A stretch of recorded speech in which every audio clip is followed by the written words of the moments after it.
É mesmo.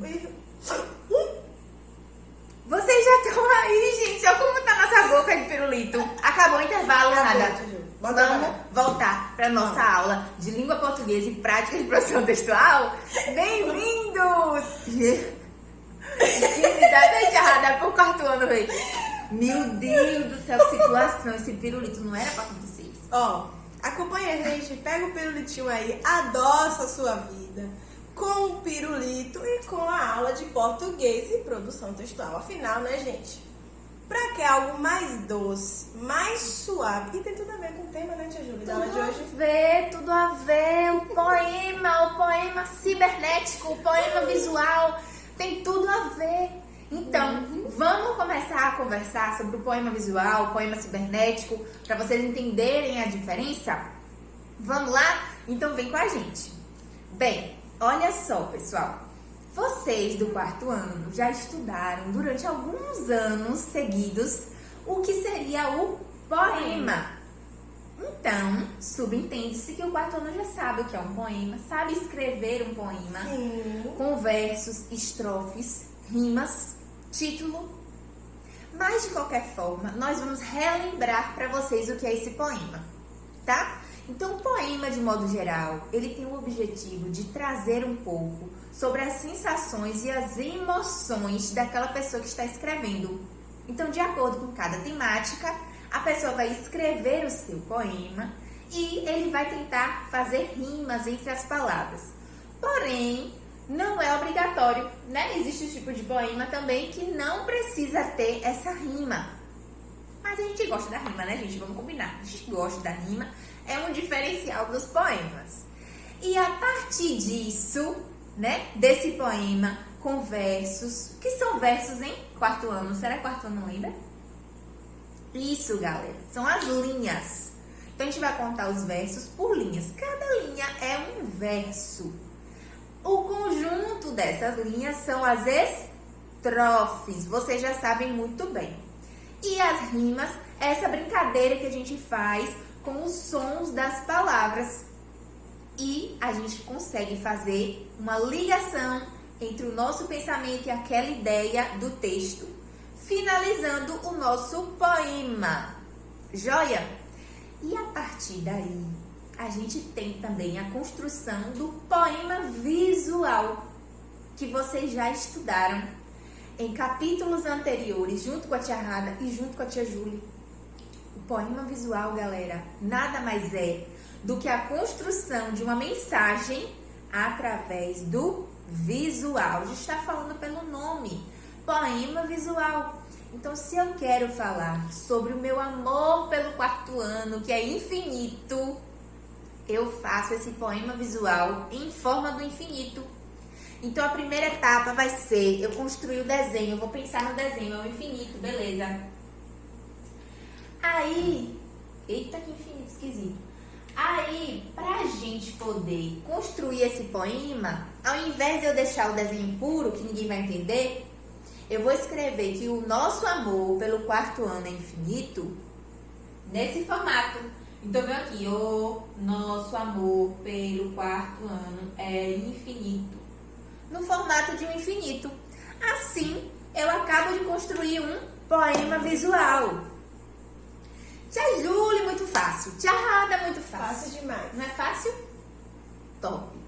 Mas aí vem uma outra coisa que o capítulo 13 traz pra gente. Esse desafio da estruturação desse poema cibernético. Ave Maria, tia Rada, tia Júlia, quanto tipo de poema é esse que existe?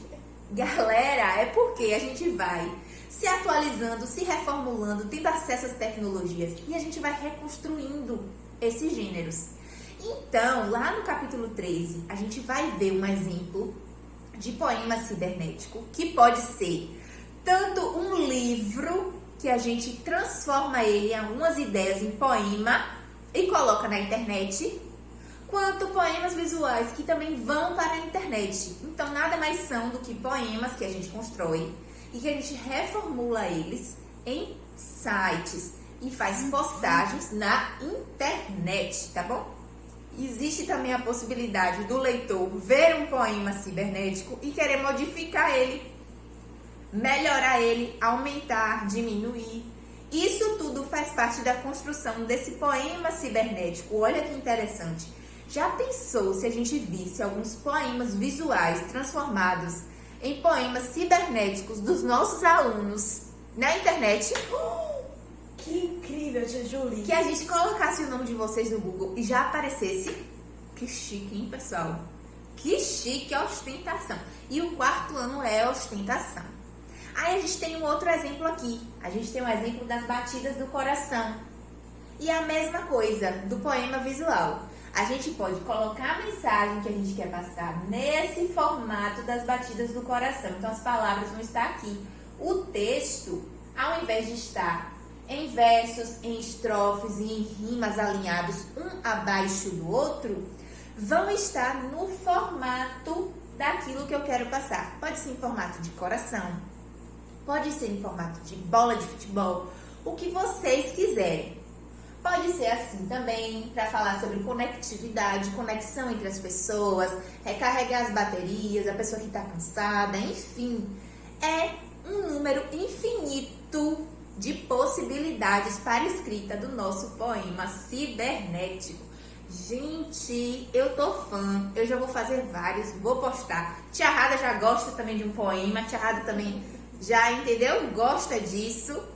E a gente não pode esquecer que para escrever qualquer tipo de gênero, qualquer coisa, ou mesmo uma legenda, galera, nas nossas fotos, a gente precisa ter atenção às questões gramaticais. Por isso que as nossas aulas são tão diferenciadas e tão importantes para vocês. Então, vamos prestar atenção agora no nosso momento gramatical? Vamos ver, Tia Rada? Vamos, tia Ju. E o que a nossa aula de hoje tem a ver com o poema?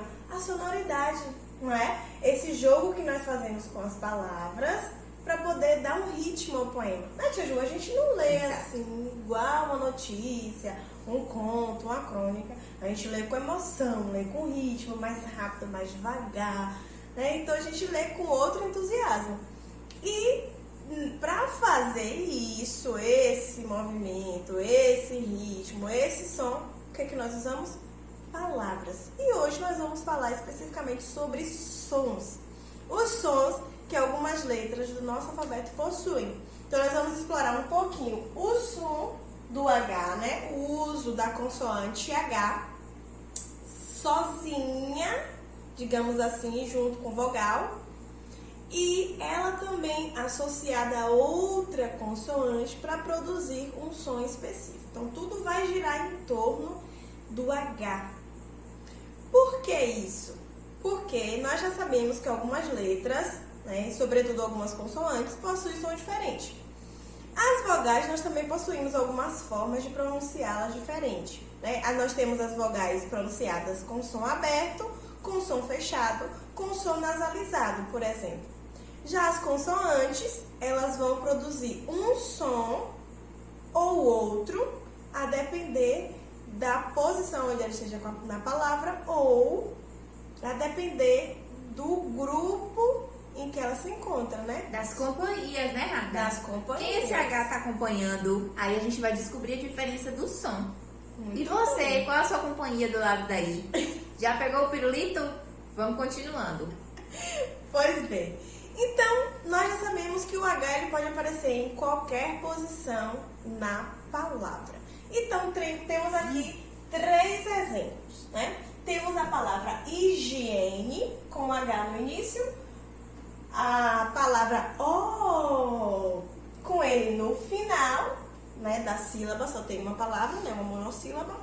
E temos ela na palavra abelha, na última sílaba também, só que não no final, né? No início da última sílaba. Pois bem, vimos que higiene e O, ela assume aquela posição de som mudo. Então, nós já sabemos, né? Estamos já careca de saber, né, tia Júlia? Igual o doce do pirulito, que a gente já sabe. Independente do sabor, ele vai ser doce.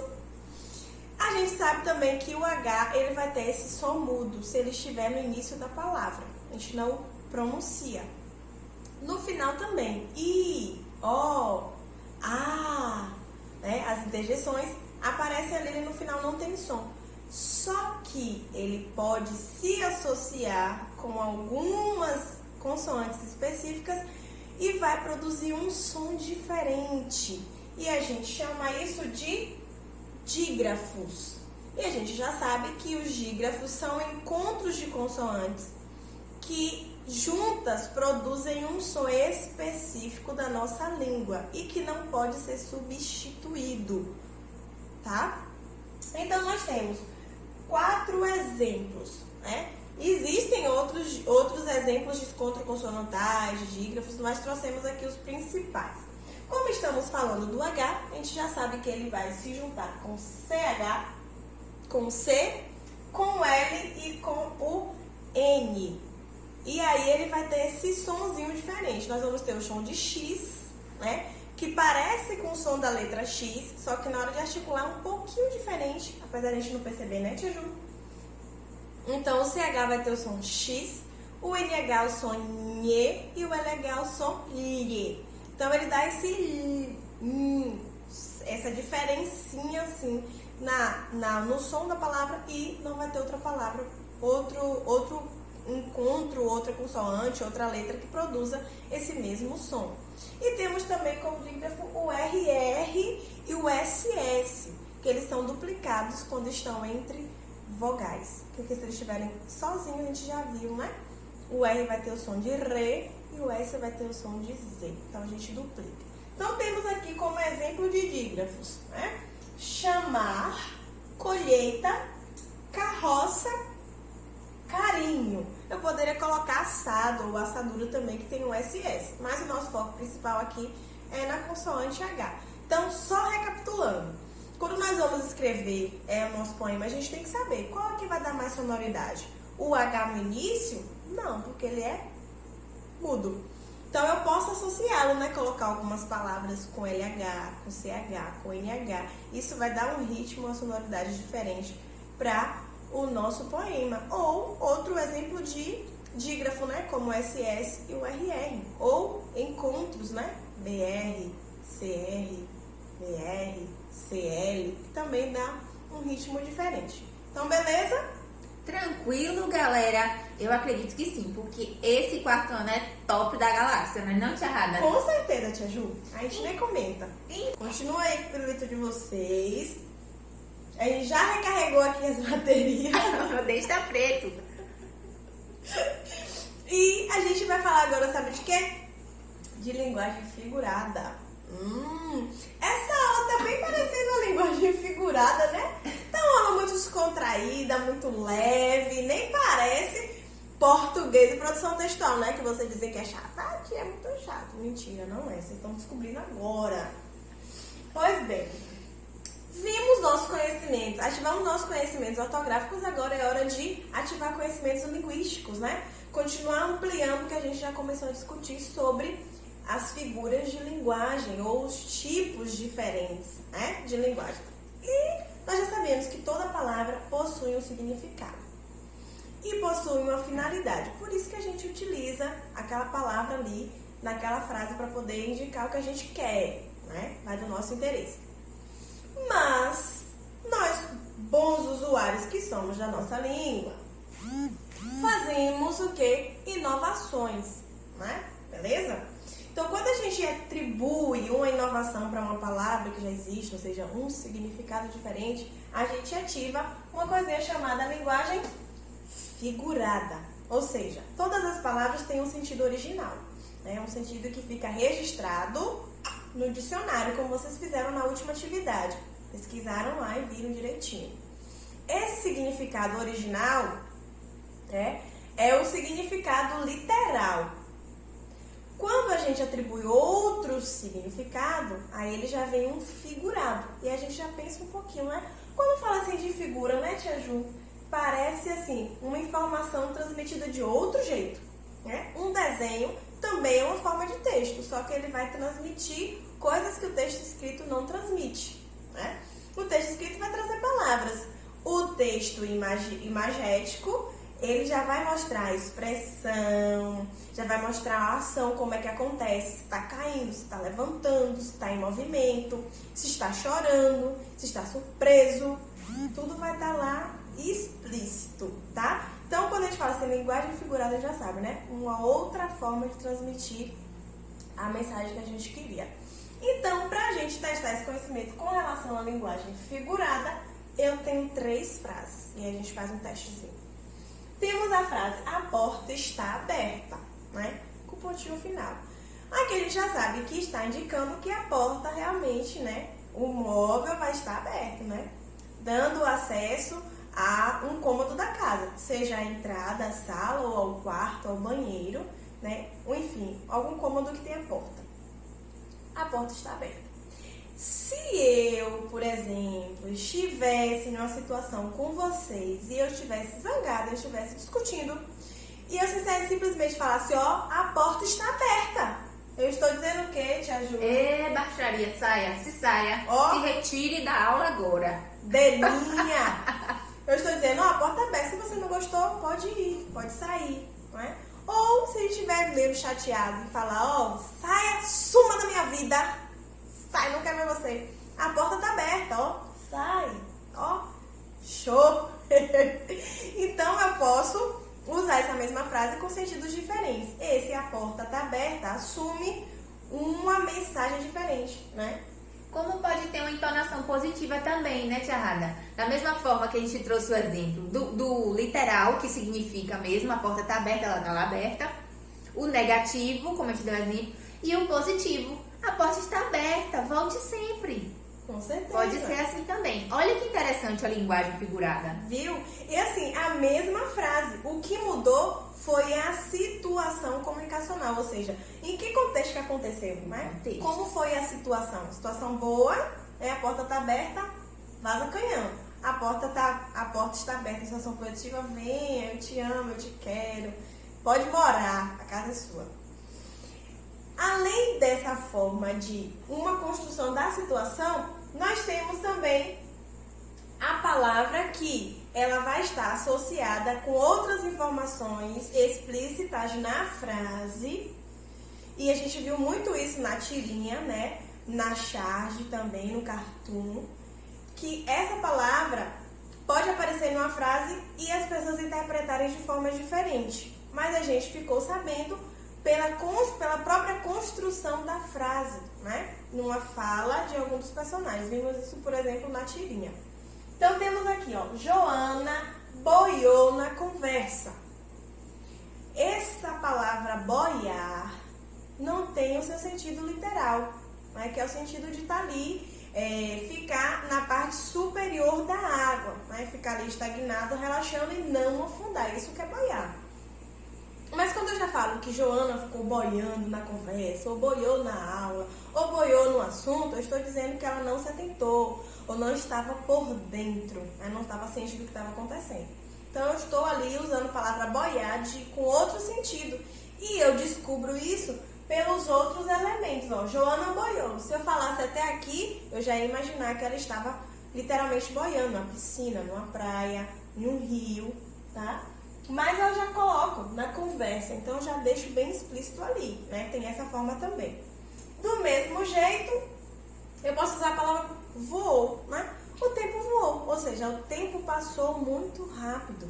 Esse voar não está no sentido literal, no sentido de que alguém se elevou, ficou nas alturas ou voou pelo céu, né? Traz um outro sentido, beleza? E o que é que isso tem a ver com o poema, tia Julie? O que é que isso tem a ver? Quando a gente quer despertar emoções, a gente pode dar gatilhos diferentes, né? Então a gente pode usar figuras de linguagem, né? Por exemplo, se eu dissesse assim, tia Radassa maltratou tia Julie. Longe de nós, ó, cruz credo, né, tia Tá Julie? repreendido. Mas eu dizer assim, tia Radassa maltratou ou distratou tia Julie. Tem um peso. Você fala, poxa, tia Radassa fez isso. Agora se eu falasse, Radassa massacrou, triturou Juliana, ó, no sentido figurado, né? Aí já tem um outro peso, o impacto é muito maior. Você fala, rapaz, como é que tia Radassa faz um negócio desse? A reação já é diferente. Então, quando eu quero despertar emoções, eu posso fazer uso dessa linguagem figurada para divertir, para deixar a pessoa reflexiva, né, para ela pensar, Pra ela se sentir muito emocionada, né? Sentido positivo, ficar alegre, apaixonada. Ai, vou ver aqui esse poema desse jeito. Ou pra pessoa ficar revoltada, chateada mesmo. Então, a depender da intenção do autor, ou a intenção de cada um de vocês, ou nossa, quando vai produzir um texto, a gente pode fazer uso da linguagem figurada. E no poema, ele vai ter um destaque maior, né, Juju? Porque o poema está relacionado com as nossas emoções, né? Ele tá ali, é algo poético, pensado numa experiência que a gente se assemelha com o que aconteceu ou não, a gente empatiza com a história, a gente tem outra reação. Por isso que a linguagem figurada é fundamental no poema também. Perfeito, tia Rada. Que aula massa, hein? O tempo voou, literalmente. Essa aula foi top da galáxia. E a gente vai continuar por aqui. E vocês continuem do lado daí. A gente se vê na nossa aula online. Um beijo. Tchau.